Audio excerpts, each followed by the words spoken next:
আসসালামু আলাইকুম। এখন দেখবেন সংবাদ শিরোনাম। নতুন সংসদের প্রথম অধিবেশন আজ। স্পিকার, ডেপুটি স্পিকার চূড়ান্ত করবেন সংসদ নেতা তারেক রহমান। এমপি মন্ত্রীদের মার্জিত ও সতর্ক আচরণের নির্দেশনা প্রধানমন্ত্রীর।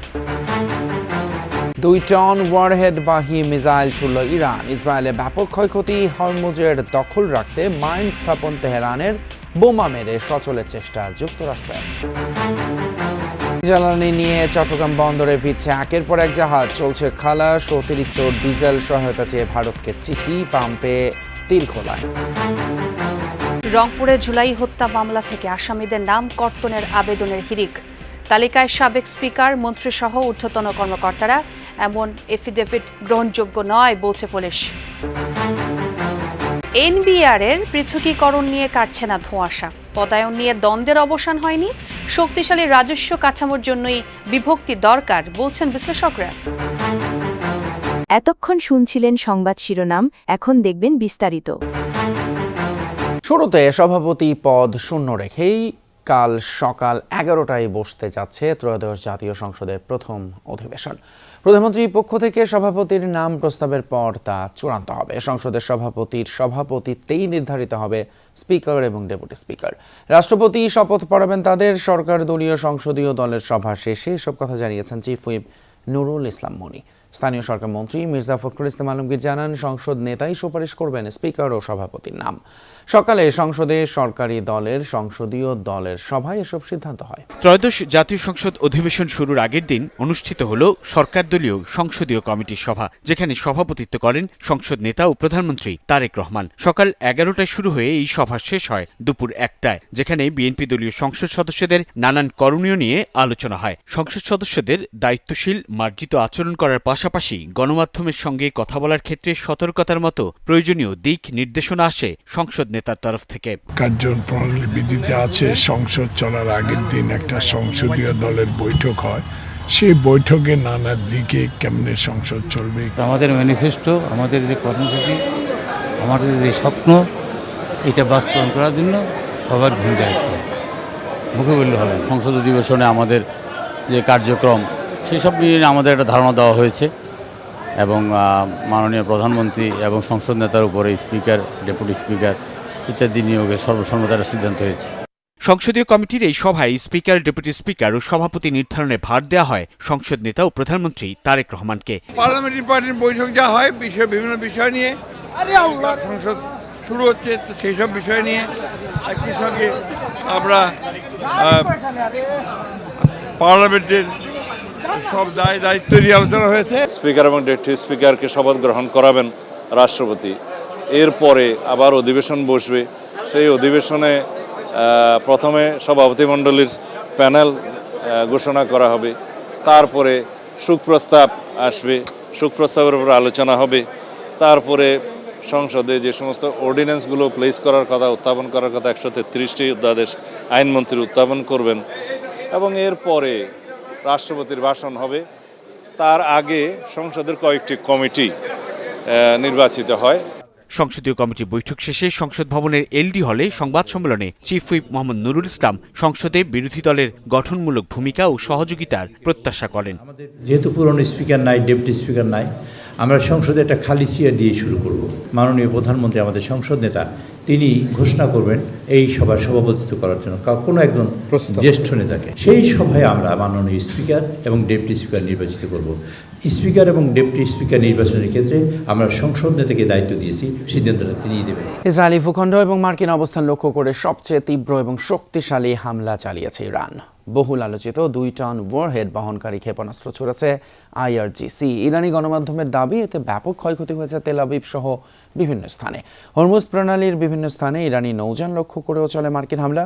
অঞ্চলটিতে 16টি মাইন বিছানোর জাহাজ ধ্বংসের দাবি করেছে মার্কিন সেন্ট্রাল কমান্ড। 2 টন ওয়ারহেডবাহী মিসাইল ছোড়া হচ্ছে ইসরায়েলি ভূখণ্ড এবং মার্কিন অবস্থানে।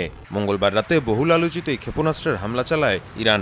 দেশটির রাষ্ট্রীয় গণমাধ্যমের পাশাপাশি আন্তর্জাতিক বিভিন্ন গণমাধ্যমে প্রকাশিত ভিডিওতে দেখা যায় এসব ক্ষেপণাস্ত্র ভয়াবহ ধ্বংসযজ্ঞ সৃষ্টি করে তেল আবিব সহ ইসরায়েলের বিভিন্ন এলাকায়। বাণিজ্যিক, আবাসিক সহ বিভিন্ন স্থাপনায় আঘাত হানে এসব মিসাইল।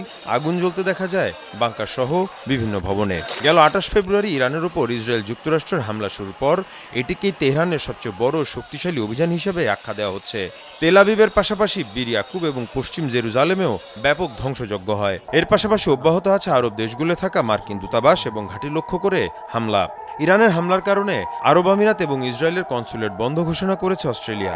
এদিকে আরব আমিরাতের উপকূল একটি জ্বালানি ট্যাঙ্কারে বিস্ফোরণ হয়েছে। ধারণা করা হচ্ছে ইরানের ছোড়া ড্রোন অথবা মিসাইলের আঘাতে এই বিস্ফোরণ। এ অবস্থায় ইরানি ভূখণ্ডেও হামলার পরিধি বাড়িয়েছে ইসরায়েল যুক্তরাষ্ট্র। তেহরানের মেহরাবাদ বিমানবন্দর লক্ষ্য করে চালানো হয় ক্ষেপণাস্ত্র হামলা।